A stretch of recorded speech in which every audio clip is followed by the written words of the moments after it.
whistles. I'm just getting used to this keyless ignition. I was like at a meeting. I always start out one of these things this way. But the thing is this. Getting into like recovery process. Getting into the recovery process. Part of it is like, accepting the things I cannot change, encourage to change the things I can, and wisdom to know the difference. And another part of it is like sitting down with this book that has a bunch of questions. And I answer all these questions, and I try to be as introspective and as deep and as honest as possible. And then like another huge part of it is going to meetings where I'm able to listen to other people's interpretation of. So before I get to that part, so then there's the book. There's the books. There's the 12 steps and the 12 traditions. And there's like 5 or 6 books in the program that explain the program itself, that explain what the principles are and how they can work in your life, and like the principles behind the steps and the principles behind the traditions and the practical application of these principles becomes how solutions develop. So it's this writing stuff where I write like journal entry writing about answering these questions. It's the book and learning the language of a language to learning a language to be able to. Basically, the language I'm talking about is what the spiritual principles are and how they can work in your life. So you read the material, the literature, and reading material to pick up this stuff.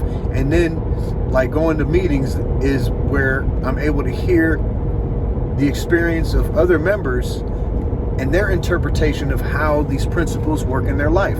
So someone may have an experience where with an unruly child acting out, and they're able to like use the principles to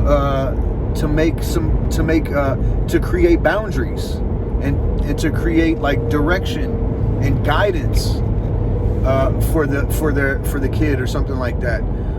Or they may be able to like that's what it is. It's like, so these principles become like the direction and guidance that I begin to like view life through. I view life through these principles, and what happens is the problems become clear. Like the problems there, and I have to identify the problems. When I see the problem, I have to identify the problem clearly. I see it clearly, starting to see it clearly, because I'm looking at it through this productive way of seeing things, and not a canceling way of seeing things, not a indifferent way of seeing things, but as a productive, active way of seeing things, to where I can see the problems, I can identify the problems. That's what answering the questions is. It's identifying the problems, and then it's also identifying solutions. So like with these principles, I'm able to identify solutions, like solutions develop. Part of the way that's working in my life right now is like seeing how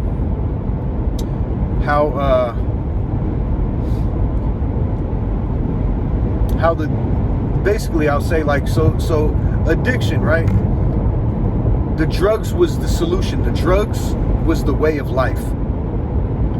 That was the way of life. And for a long time I figured this is just the way it is. It's just going to be like this forever. Because that was the information that I've been given. Like that was the information I learned growing up.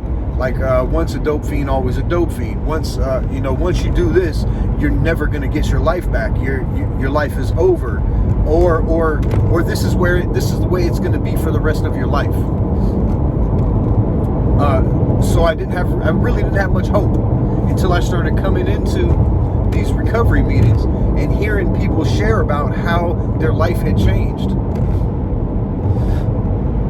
So what's happening is I'm able to see things, like see this kind of belief system where, for example, the belief system that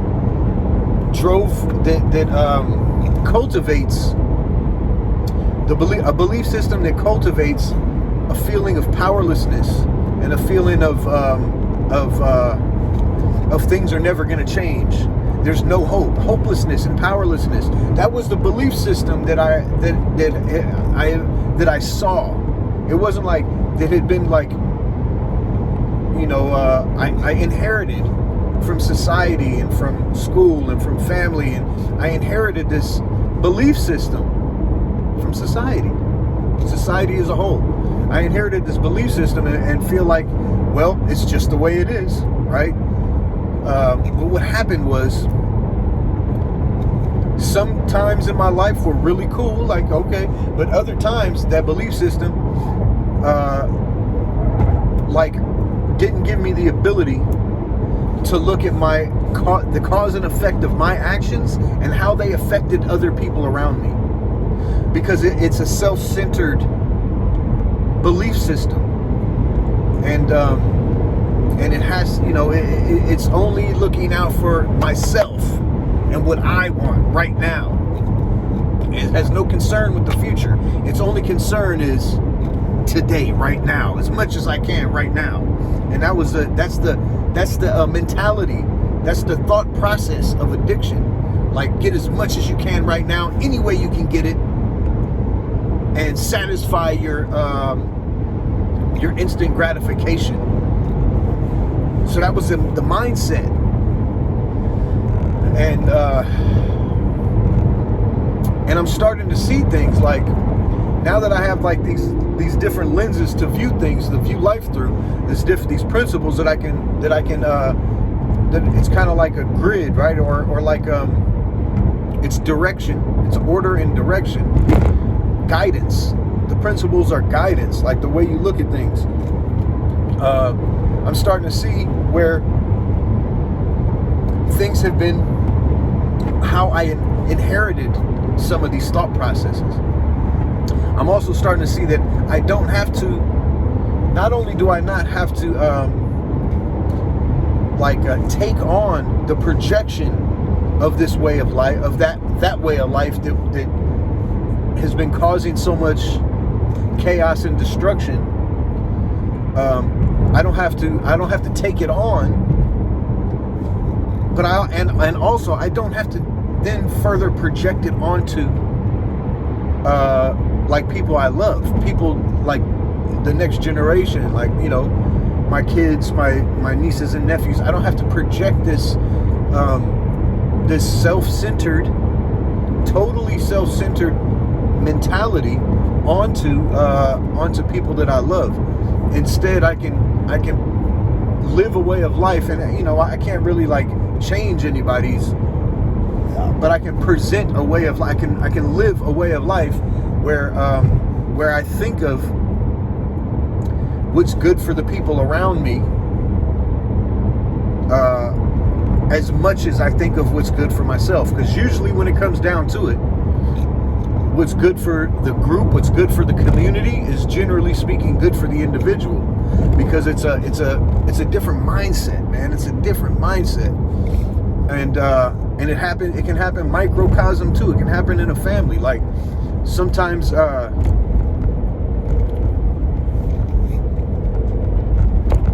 want to splurge on something for myself, but knowing damn well I should probably fix my brakes in my car so we can get around safely, that type of thing. And instead of buying a new pair of the new parachute, a new hat or something like that, instead I can go get an oil change, or a new hat, or a new jacket, which I already have a couple jackets. I can go ahead and get the oil change, or I can get some maintenance done on the car, or I can stuff like that. So I'm starting to think of, instead of what I want and only what I want, I'm able to think of like a bigger picture. So I don't have to project old-timey ideas, attitudes, and behaviors onto people I love. Because when it happens to me, when those kind of old-timey ideas, attitudes, and behaviors are projected onto me or imposed onto me, I don't like the way it feels. It feels like gross. It feels unnatural to me. It feels like, I want to say oppressive.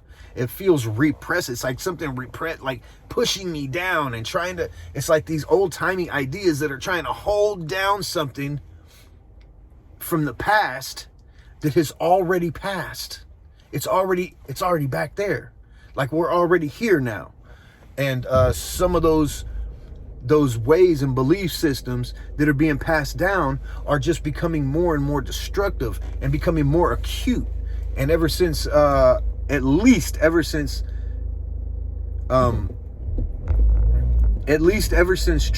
got into office, a lot of this shit has become magnified. I'm not saying it didn't exist before, but it got magnified.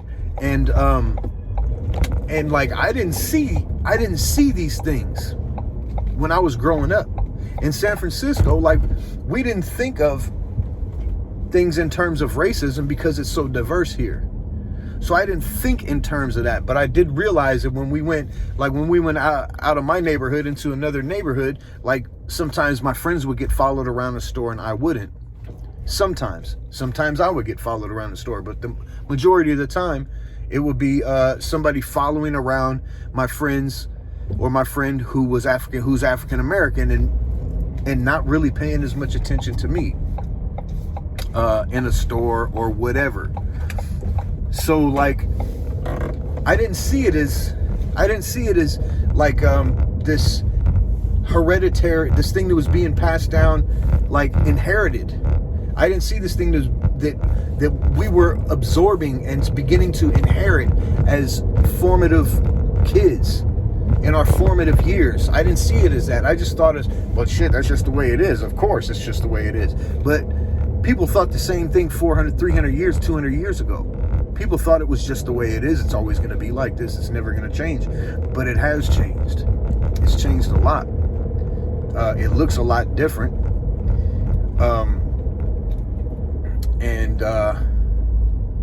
And there has been some growth in not just technology, but there has been some growth in like the ideals that people have, and starting to see that the longer we continue down this road of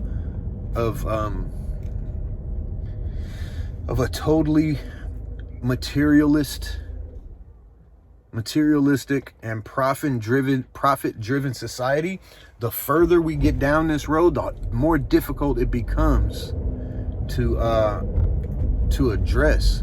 I say that speculatory because at some point it's going to get so bad that we're not going to be able to do anything but address it. But then how much, what are we saving? Like, what more will we be saving? Like, I think we have an opportunity to save a little bit more now than we will have in 10 years. Like, for example, extinct animals and acres and square mileage in the rainforest and limited resources we have. Like, we have very limited fucking resources on this planet. And we're creating products designed with obsolescence. They're designed to fail at a certain point, or they're designed not to work completely, so that we have to buy either another product or have to buy one of the same in a short period of time to keep this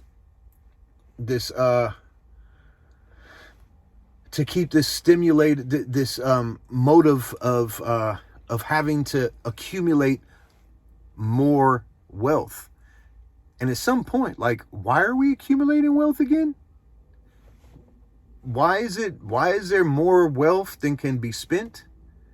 And why is it not being spent to improve society? And why are we creating obsolete and substandard products to continue accumulating and hoarding this wealth that no one can access?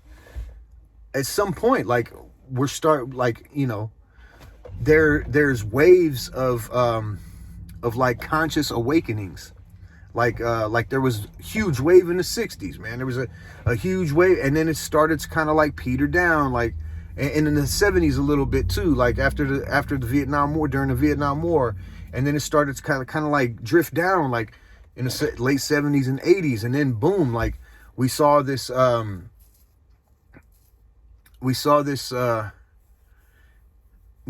influx of drugs into the community. And ever since the Vietnam War, and a little bit, definitely a little bit before, since the 20s, since drugs were criminalized, they have been used as basically as weapons to continue to oppress and control communities of working class, so that to keep us kind of like going all different directions. So in the 80s, it kind of went, like, we lost a little bit of that. And then at some point, like in the 90s, it started to wake up a little bit more again. And then it started, the late 90s, it started to like kind of go to sleep again. And then, so it's like this flux, man. It's like this up and down consciousness. I want to say awakening, but that's kind of like awareness, like this awareness awakening that seems to be like very prevalent right now. Because when I was a kid, they talked about, if the polar ice caps continue to melt at this rate, and now it's like the polar ice caps have melted at this rate for the past 30 years. And we see the results of it. So there's like clear evidence. Like there wasn't a lot of polar ice cap melting, paying attention to in the 60s, in the 50s, in the 40s, in the 60s, even in the 70s, not too much. In the 80s, we started to see the ozone layer. The ozone layer. But in the 70s too, 70s and 80s, a little bit of the ozone layer. And if this continues, this is what's going to happen. But now it continued, and it has happened, and now we're starting to see the results. So there's plenty of evidence that is proving that that the path we're heading down is a path of self-destruction. So it's kind of like when the addict starts to see that these the drugs that at some point were fun, that at some point were of use, because they brought us together as friends, or they were a coping mechanism because of childhood trauma, or because of an inability or unwillingness to participate in this society. So it was kind of like, especially in the 60s, it was like, nah, this is our counterculture. Like, we don't even have to participate in capitalism. All we got to do is like live this way of life, right? It's kind of like more. So at some point it felt empowering. The drugs felt empowering. They felt like a solution. And then like down the line, like down this path of addiction, we start to see that the benefits no longer outweigh the risk. So now the risk and the results, the negative results, the destruction is now outweighing the benefits in addiction. And also in society, also within capitalism, the destruction is starting to outweigh the positive results, which with the positive results are only positive to a smaller percentage of the world than the degradation is affecting. Like the degradation of the world is affecting everybody. It's a funny thing is like, it's even affecting the capitalist. You can't buy yourself. You can buy pollution credits, but you can't buy the polar ice caps. You can't buy those back. You see what I'm saying?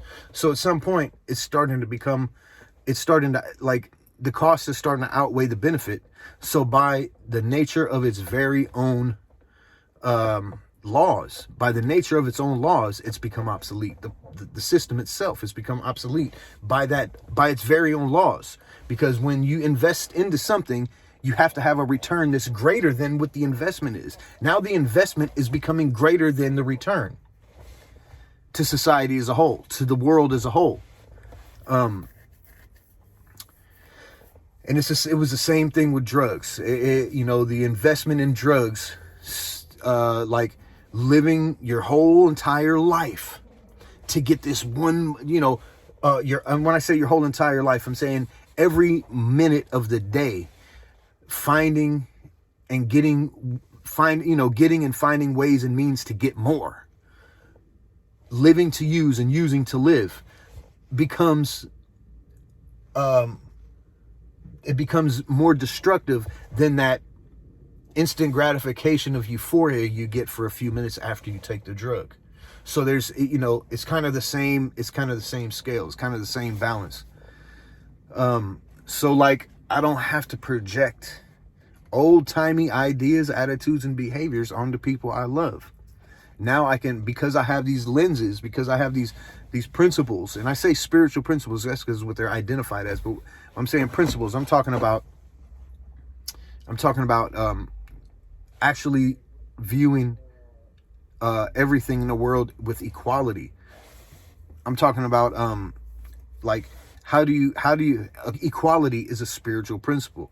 Compassion, empathy, acceptance, love, open-mindedness, honesty, willingness to be of service to the world. Service these are the principles behind all religions. It's the principles behind the 12 steps. It's the principles behind the 12 traditions. And it's the principles behind all spirituality. It's the principles that humanity thrives in. We're told that we thrive in adversity, but being beat down your whole life and having to fight your way through that is not thriving. That's barely surviving. That's barely getting by. Whereas when everybody pitches in to help nurture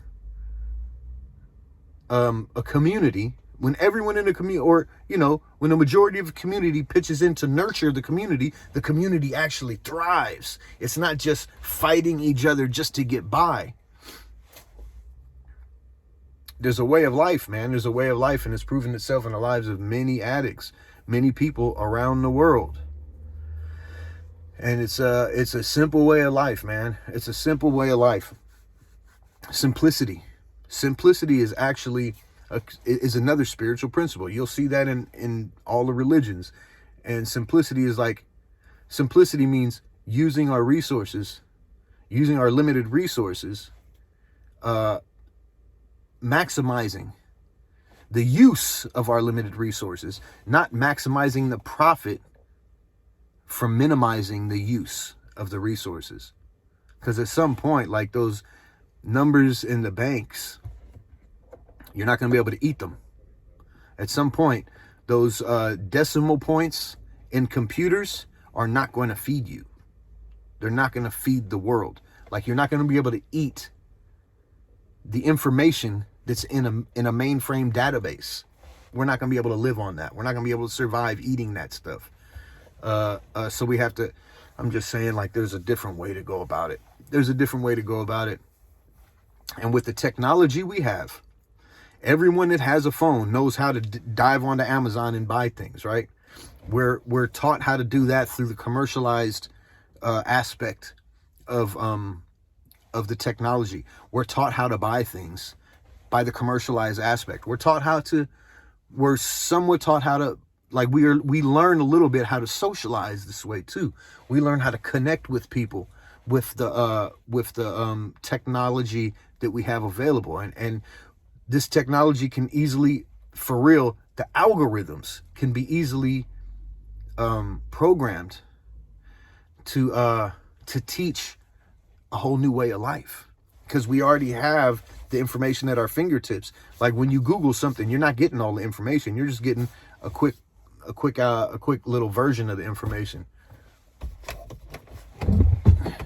Light went off. You're not getting all the information from Google. And your Google search for specific information might be different than my Google search for specific information, because it's based on the algorithm. It's based on what the algorithm thinks that you need to see, or thinks that you're interested in. So it's kind of like very biased. It's very biased. It's not a broad, it's not a very open and broad access to information. There's a lot of access to information, don't get me wrong, but because of the algorithms, it's geared to tell you what it thinks you need to know. So if it tells us that if we design these same things to tell us how to live cooperatively in harmony with the earth, in harmony with the nature of earth. I'm not talking about the capitalist description of what human nature is, which is to get over and to conquer. That's not our fucking nature. That's part of the stuff that's handed down and hereditary. That's part of the stuff that's inherited from the people before us. And because there was a time in human history where we were afraid that we wouldn't be able to have, access to certain resources. So they went around the world to try and collect all these, land and resources. But now that we have international communication, and now that we have international commerce, and now that we have technological advances in production, in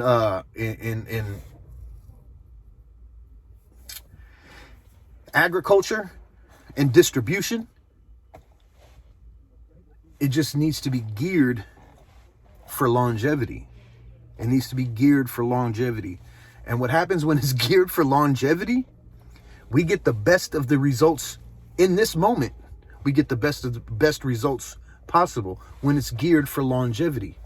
As it is, it's not geared for longevity. It's geared to continue to inflate, where the prices of everything go up, but our salaries don't.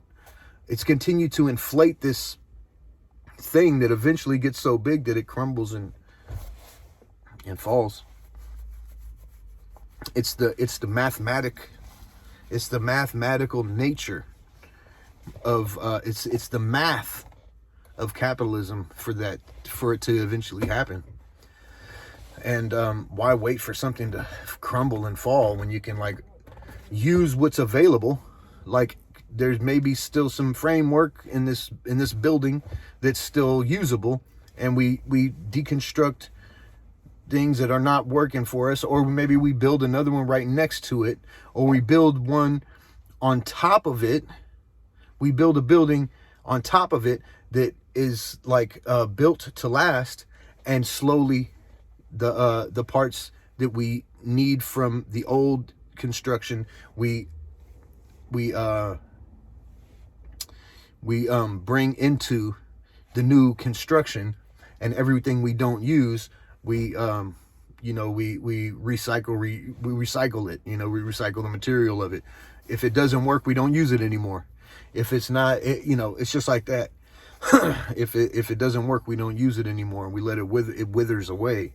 Eventually, that's what happens. When you build something, you don't even necessarily have to destroy the old thing, because by building it, the other stuff that's no longer useful, like racism, wouldn't be useful. For real, racism wouldn't be useful. The only reason racism is useful as a tool is because of the profit motive of production.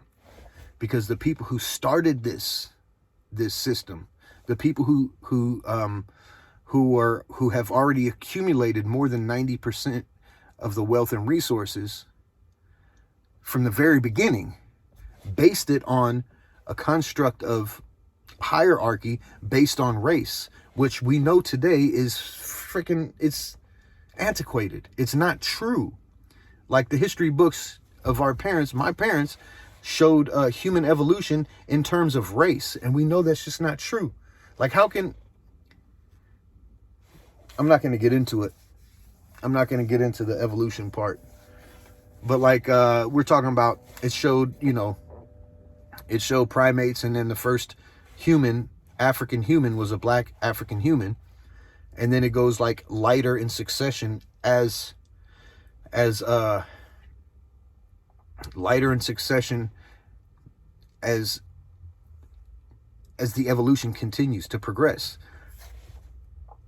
So, and we know that, you know, European and white, they're the first humans, the first Homo sapiens were of Africa, African descent. They were of the continent we call Africa. So if there was where the first humans lived, then there is where has had the longest to evolve, the longest of evolution and process. So like the math of it destroys the concept of so-called white supremacy. The actual scientific math destroys that fucking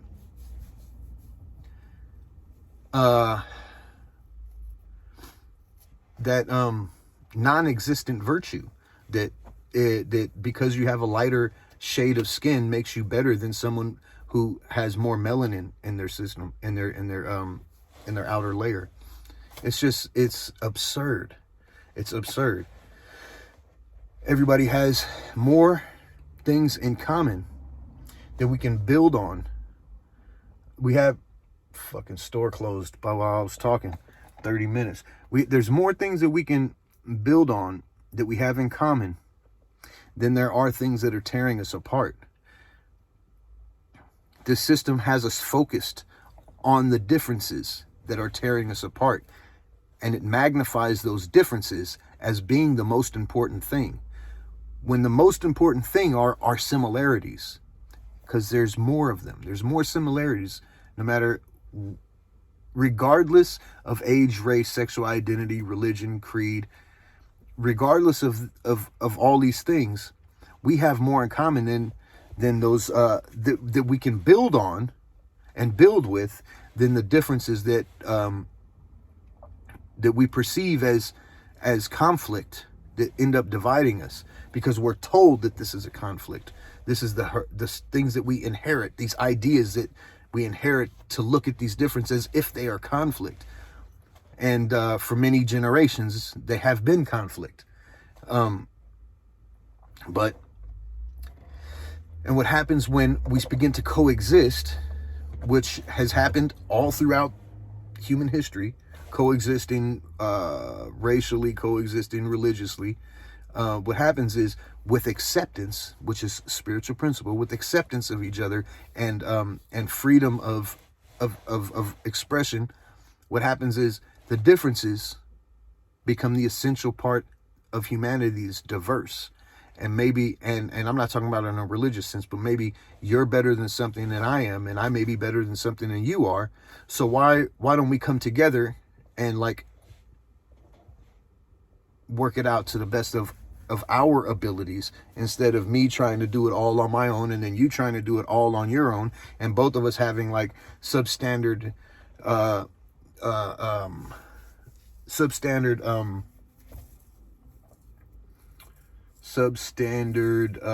quality of life on certain areas, when we can like build together. Now I feel like I'm kind of losing my train of thought, because I was really about to go in here and get something to eat. So now I got to find somewhere else to eat. Anyway, man, when we focus on what we have in common and keep the common welfare of humanity first, the things that we perceive as differences become the strength in the diversity of humanity. 35 minutes.